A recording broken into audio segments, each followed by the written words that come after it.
with respect to Ukraine, because some statements have been made. I just want to kind of expand on just 1 second, which is, do you share my view that you wish and support the people of Ukraine in standing up against Putin in their own regard, but that the question of turning over the decision making as to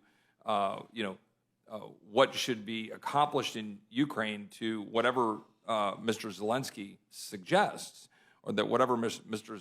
Zelensky defines with respect to, for example, Crimea or other decisions he might make for their national security interests, isn't there a hard line and a break and a difference between their national security interests and our national security interests? Well, of course.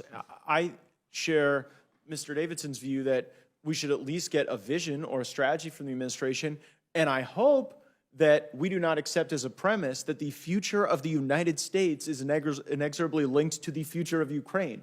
I've heard that argument made by a number of our congressional colleagues in floor debate that so goes Ukraine, so goes the United States of America. I would hope we wouldn't have such a low view of ourselves that we would tie ourselves to the country that's the third most corrupt country in the world and the most corrupt country in Europe, according to Goldman Sachs. I have a higher view of America than that. But whether you support the U.S. continued involvement in this war or not, I think there are a number of amendments that can be made in order, like Mr. Davidson's amendment, like my amendment on end-use monitoring, so that we're not just sending stuff into Ukraine and then seeing it potentially for sale back to the cartels on Texas's border.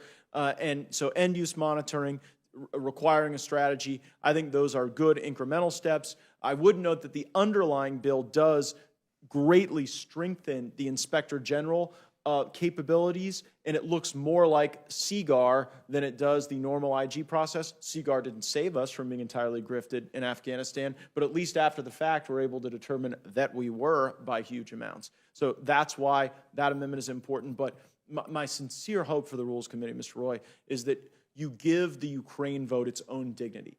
Whether people are there to continue this $300 million in funding that's in the bill or not, that should be a separate question.